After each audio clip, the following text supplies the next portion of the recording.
Welcome to Eddie's Launchpads, the Dogsthorpe Infant School podcast for parents, teachers and schools. Eddie and Captain Dave have another great guest, so sit back and enjoy the show. 5, 4, 3, 2, 1.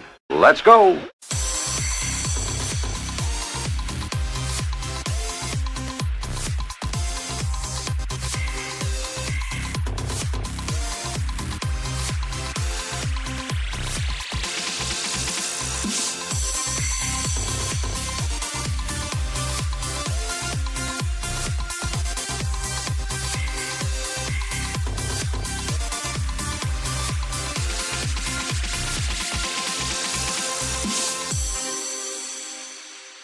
Welcome back to Eddie's Launchpads. It's a Dogsthorpe Infant School podcast for parents, teachers and schools. Thank you for joining us. Now, Eddie and I are back up in Liverpool for another episode. We went and visited our good friend Jude Lennon, who's been on the show twice, and she talked about her books, and it's great, always great to have Jude on the show. And we have got another author from Liverpool. Her name is Lisa Allen, and she's written her first book. Welcome to the show, Lisa. Hi, thank you for having me. Very exciting. First and foremost, you've got lots of listeners out there listening and are chomping at the bit to hear about your book. But before we get on to your latest or your new book, could you tell us a little bit about yourself? Absolutely. So, I live in Liverpool with my two daughters, aged 10 and 15, and my black cat, who's just joined me. Hopefully he won't say anything. He's quite quiet normally. And I am a debut children's author, which means that my first book is out this year. And in a past life, I was a journalist, a business and finance journalist, would you believe, for which you don't really need any training. So I was writing about international finance and things I didn't really understand, but somehow I made it interesting. And I remember telling one of my editors that I can write about anything. And I was right. Didn't need to understand it. You just ask the people who do understand it and then craft their comments into an article. So I did that for quite a long time. And then I stopped when I had my kids. Then I was going to have a career as a librarian. That was my new plan. And I had a job as an assistant. And then COVID happened. And it's hard to be a librarian during COVID, especially even when we went back with my two kids, there was always the threat they were going to be off for 2 weeks. So in the end, I had to give up on that. But I had started writing just before COVID on sort of, quiet times in the library. Don't tell my bosses. And I'd started writing a book, which is not this book that we're going to talk about today, but it was my first, which got me an agent, who I subsequently lost when she left agenting, which was a bit of a shame. But I had already started a new book. So that's me.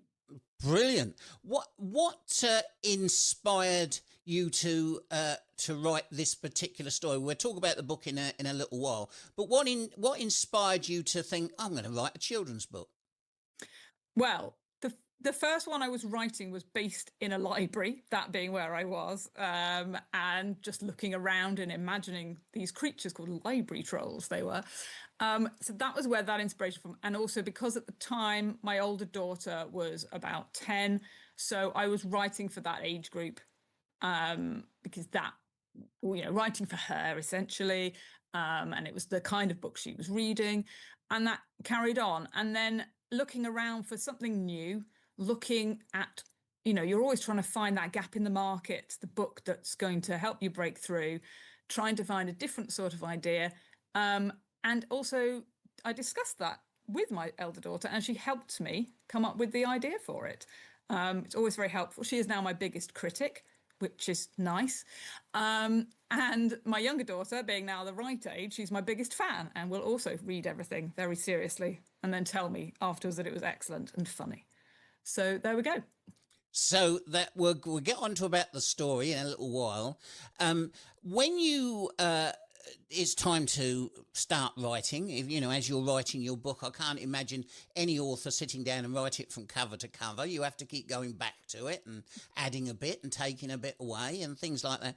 When you, have you got a particular place or places that you like to go to inspire you to write? Well, I have a slight problem in that I always have to be in an empty house, which is obviously difficult, silence, and a whole day. I'm not one of these people who can write for 20 minutes when they get up in the morning. I'd spend a lot of that time settling into it, couple of cups of tea, few biscuits, some more biscuits, catch up on all my social media. Then I might start writing that, oh dear, it's lunchtime now. So then I have to get myself off my very comfy, I have a very old, very comfy sofa. And I sit on that with my laptop on my lap and my cat and my blanket. I used to have RSI. I used to have pains in my wrists from when I was a journalist and writing too much. Weirdly, this setup with this sofa is perfect. So on the day that sofa breaks, I'm going to have a problem because it's the only place I seem to comfortably write. And I will write. I do write quite fast. It's probably, again, from my journalism days. So I can write the bare bones of a book quite quickly. The other thing that I do is that I'm what's known in the trade as a pantser, by the seat of your pants. I don't really plot, which I have to admit to children on my school visits and say, don't do that, your teacher won't like it. I like to, once I really know my characters, just start writing and see where it takes me. I will literally write, and then the doorbell rang, and I don't know who's at the door. So I'll go away, make a cup of tea again, and have some more biscuits. And then when I come back and open the door, oh, I know who it is. So that's how I write. It's fascinating talking to you authors because of, firstly, the different places where you go to get your inspiration and where you all go to write. And I quite understand about the silent house thing. I mean, I always, when I was at college and when I was away, training, I always found it difficult when some of my colleagues used to like listening to music whilst I was studying. And I just can't get to that, So listeners, when you study, when you read, when you write, where do you go and what sort of atmosphere do you like? Write in, let me know. You've got the contact form. Get in touch with us, and it's be great to know where you get the environment that helps you to study. Do you listen to music? Do you listen to spoken word?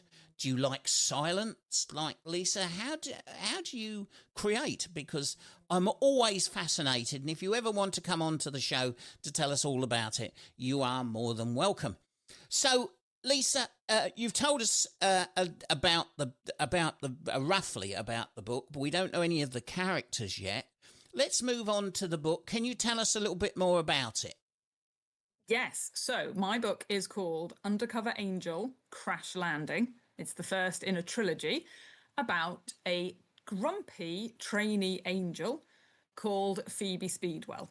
And she is 503 in angel years, but that roughly equates to 11 years old as a human. She's been sent to the human realm on her first assignment, which she finds quite challenging. Not a fan of humans, particularly the smell. Humans are very smelly if you come as an angel. And she is thrust into school. She has to go to school because she's been told, and she doesn't really know who she's looking for, but she has to find her target and deal with them. So she's assuming there's some kind of demon or gremlin or something that shouldn't be there. And she has to go to school. She has to go on the bus, which she doesn't like.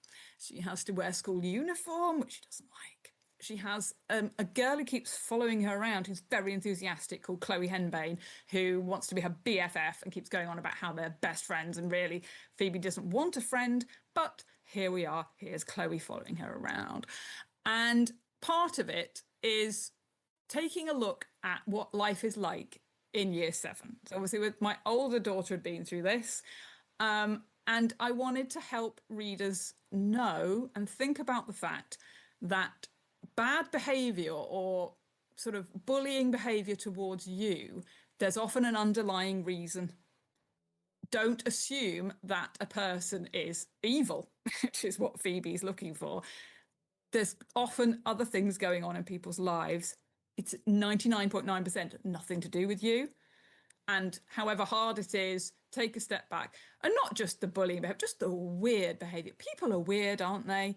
Particularly, the mean girls who are in this book.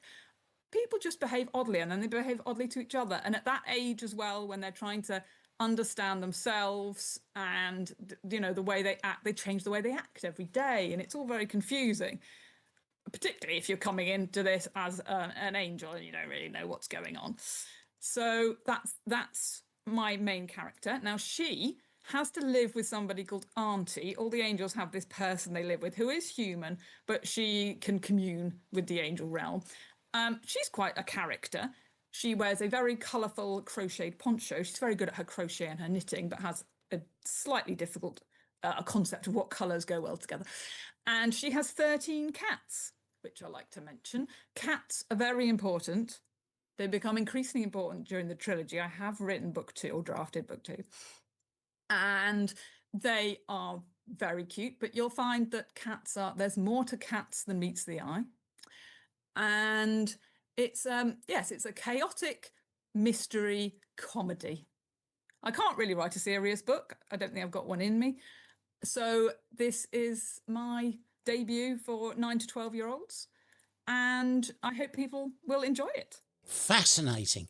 You mentioned that you don't have a story arc when you was describing it, and yet this is a trilogy, and I know you've written the second one, and well, I'm sure people once they've read the first will want to find out what happens next. But you must have some idea of where you're going to take these characters, yeah? There is a plan. I know where she's going. At the very end of the trilogy, she has to make a decision.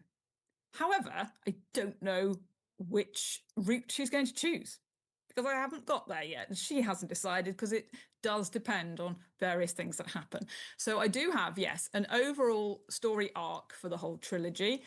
And I know how the friends around her are going to get generally more involved as the trilogy goes on. And then obviously each of the 3 books has to have its own arc. So there's, something to deal with in each book. And that then moves along the general arc. So I do have an idea, but I can't sit down and write what people call the beats every bit. I tend to go back afterwards. Again, it's not the best plan, but I go back afterwards. I find the plot holes. I find the middle where it's all slowed down a bit. And I might have to take out whole scenes that I've written because they just don't work or they slow it down too much. Or I might not have, got a character isn't featured enough all the way through and that sort of thing. So it comes in my head. And also as I'm typing, I will then think, oh, later I need this to happen. So I will either jot it down somewhere or even just type it at the bottom of the document just to remind myself. The other thing I'll do is if I get stuck writing and I don't really know what's going to happen next, I will just type in capital letters, fix this later, or more of this. So then when I come back to this months later, I've got that helpful advice from myself, my past self, and that's great. Fascinating, absolutely fascinating. When we're thinking about angels, I mean, are the angels in your book? The angel in your book, is it in a traditional sense? I guess if people who are listening to this, if you hear the word angel, they think of the ones that we see depicted in films with wings. Are they like that, or are they just normal beings? No, she hasn't got wings because she's a trainee. She hasn't got wings. Ah, okay. She does have to deal with the archangels, who are her bosses, essentially, but they don't come in this book. When they may come later, I don't want to give too much away, but they can change their appearance, basically, and hide these things. So no. And she has to tone down everything about her, so she's chosen how she looks, and she has long red hair, which she loves. But she has to be careful with her eyes, which can flash different colours depending on her mood. So she mostly has to, she says, they're dull brown eyes.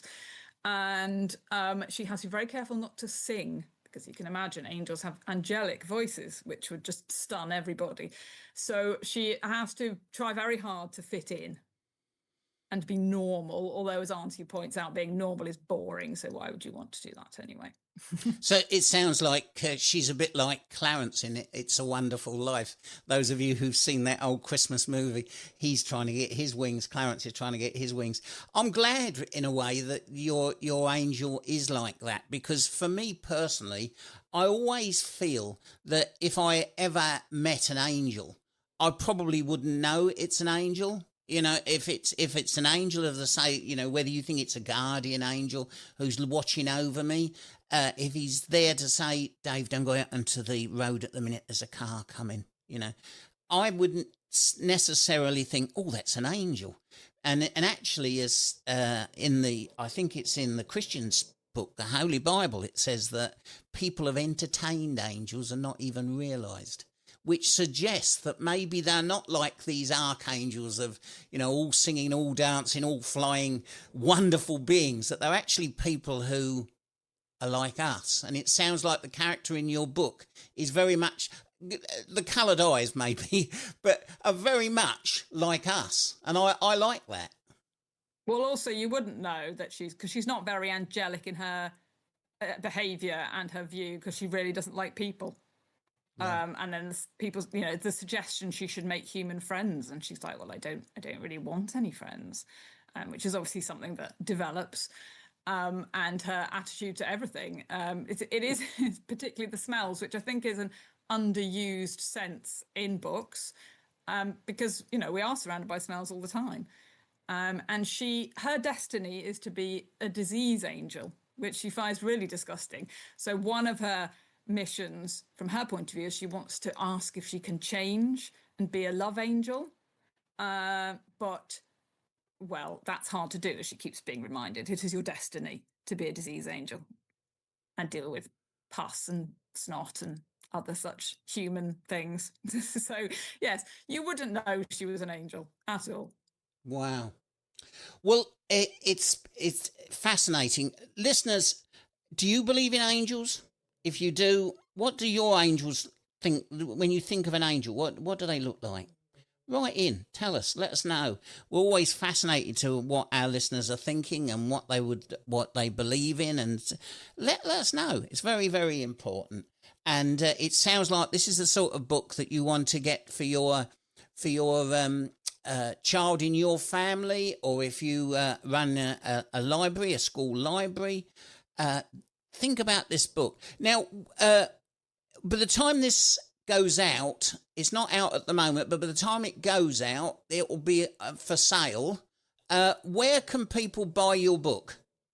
So it's available from all your usual booksellers. You can go into your independent bookshop and ask them to order it. You can order it yourself on Amazon or on bookshop.org, which supports independent bookshops as well.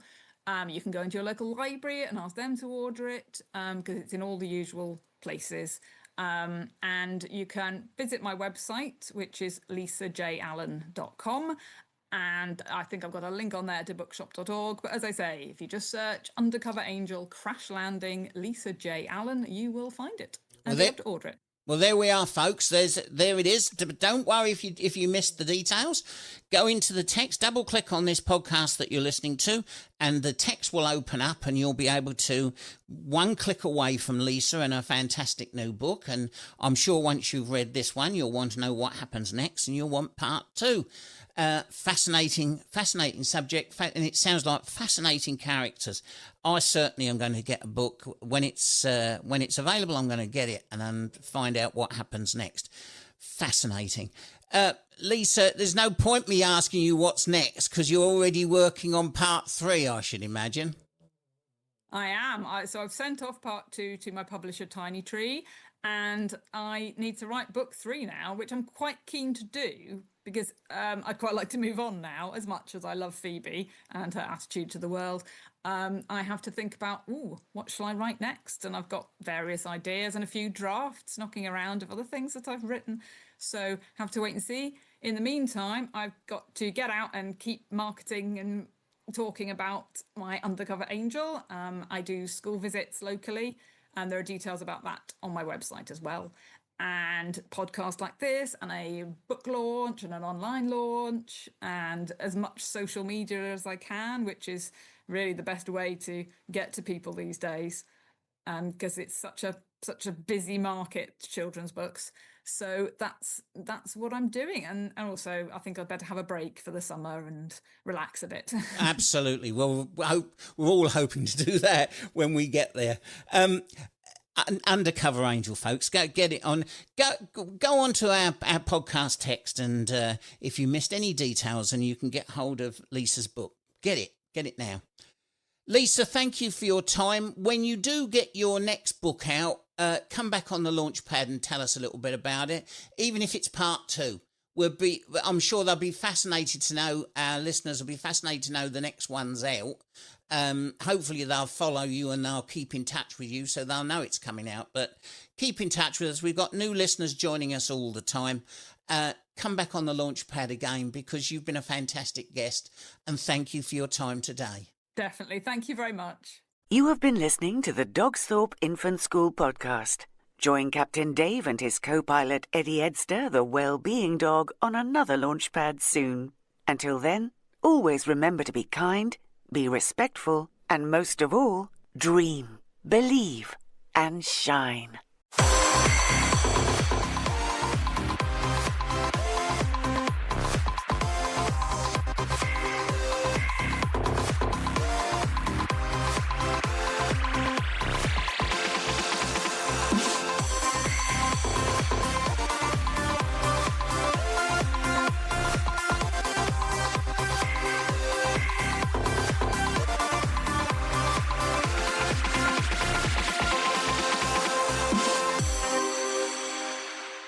Dogsthorpe Infant School is part of Hampton Academies Trust.